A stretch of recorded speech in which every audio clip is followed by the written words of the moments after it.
बड़ा आदमी तो मैं ही बनूंगा। 50 करोड़ हमसे छीनोगे, पैसे तो मैं लेके ही छोड़ूंगा। ফাইনালি আসতে চলেছে ধামাল 4। আর মজার ব্যাপার হলো টি সিরিজ একসাথে 4টা পোস্টার ছেড়ে দিয়েছে। আমি পোস্টারগুলো দেখে একদম থ হয়ে যাই আর ভেতর ভেতর খুশিতে দৌড়ে বেড়াই। আমি বুঝতে পারছিলাম না এটা মুভির পোস্টার নাকি কোনো চিড়িয়াখানার বিজ্ঞাপন। কোথাও সাপ আছে, কোথাও কুমির আছে, কোথাও কাকড়া আছে, কোথাও আবার মানুষকে বালুর নিচে পুঁতে রাখা হয়েছে। পোস্টার দেখে মনে হচ্ছে গুপ্তধন খুঁজতে গেছে নাকি ডিসকভারি চ্যানেলের শুটিং করতে গেছে। তবে একটা জিনিস বুঝতে পেরেছি, এই পোস্টারগুলোর মধ্যে গল্প লুকিয়ে আছে। আর আজকে আমি আমার নিজের মাথার যতটুকু বুদ্ধি অবশিষ্ট আছে সবটুকু ব্যবহার করে পোস্টারগুলো বিশ্লেষণ করব এবং আন্দাজ করার চেষ্টা করব ধামাল 4-এর গল্পটা আসলে কি হতে পারে। তাহলে আর কথা না বাড়িয়ে চলুন শুরু করি। धक्का लगाएगा बे। প্রথম পোস্টারে দেখি অজয় দেবগান পাহাড়ের গা বেয়ে ঝুলে আছে আর পেছনে সঞ্জয় মিশ্রা বেতালের মতো পিঠে ঝুলে আছে। আর এই সিনটা দেখে মনে হচ্ছে বিক্রম বেতালের মতো লাগছে।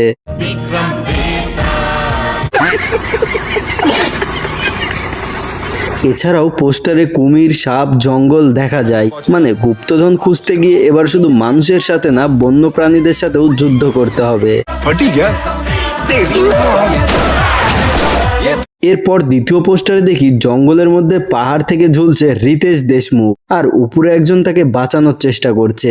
এই দৃশ্য দেখে মনে হচ্ছে রিতেশ দেশমুখ গুপ্তধনের খুব কাছে পৌঁছে যাবে। কিন্তু ধামালের নিয়ম হলো গুপ্তধনের যত কাছে যাবে বিপদকে তত কাছে পাবে। এবং তৃতীয় পোস্টার আরো আজব, সবাইকে বালুর মধ্যে পুঁতে রাখা হয়েছে, চারপাশে কাকড়া ঘুরে বেড়াচ্ছে। আর ভালো মতো যদি খেয়াল করেন তাহলে দেখতে পাবেন গুপ্তধনের সেই ম্যাপ। এখানে আমার ধারণা গুপ্তধনের ম্যাপ নিয়ে হয়তো বিপরীত দলের সাথে কোনো একটা ঝামেলা হবে, তখন তারা হয়তো আরশাদ ওয়ারসির দলটাকে বালুর মধ্যে পুঁতে রেখে যাবে, যেমনটা সঞ্জয় দত্ত প্রথম পার্ট ধামালে করেছিল। तुम रोज मौत का खेल खेलते हो ना, एक गेम मेरे साथ भी हो जाए। भाई साहब किधर जा रहे हैं? তবে এবার কিন্তু আরশাদ ওয়ারসির দলটা একটু ভারী হয়েছে, কেননা প্রতিবার তারা দুজন থাকে, কিন্তু দলে এবার একজন মেয়ে অভিনেত্রীকে রাখা হয়েছে। Superb, he's amazing.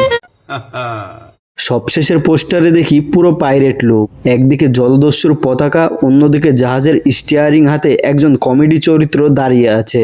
মনে হচ্ছে কোথাও কোনো গুপ্তধনের খবর পেয়ে পুরো টিম একটা রহস্যময় দ্বীপের উদ্দেশ্যে যাত্রা শুরু করবে। আর ধামালের ইতিহাস যদি দেখি, টাকা বা গুপ্তধনের গন্ধ পেলেই এরা এমন দৌড় দেয় যে শেষে নিজেরাই কোথায় আছে সেটাই ভুলে যায়। 10 साल लगाए मेरे पोस्ट के पीछे, देखता हूँ ये पैसे को कौन हाथ लगाता। ধামাল টিমের ক্ষেত্রে এটা একদম স্বাভাবিক ঘটনা, কারণ এরা প্ল্যান করতে বসে আর বিপদ এসে বলে, ভাই তোমাদের ডাকতে হবে না, আমি নিজেই চলে এসেছি। ভিডিও ভালো লাগলে লাইক, কমেন্ট করে শেয়ার করতে ভুলবেন না এবং পরবর্তী ভিডিও দেখার জন্য চ্যানেলটা অবশ্যই সাবস্ক্রাইব করে দিবেন। ধন্যবাদ।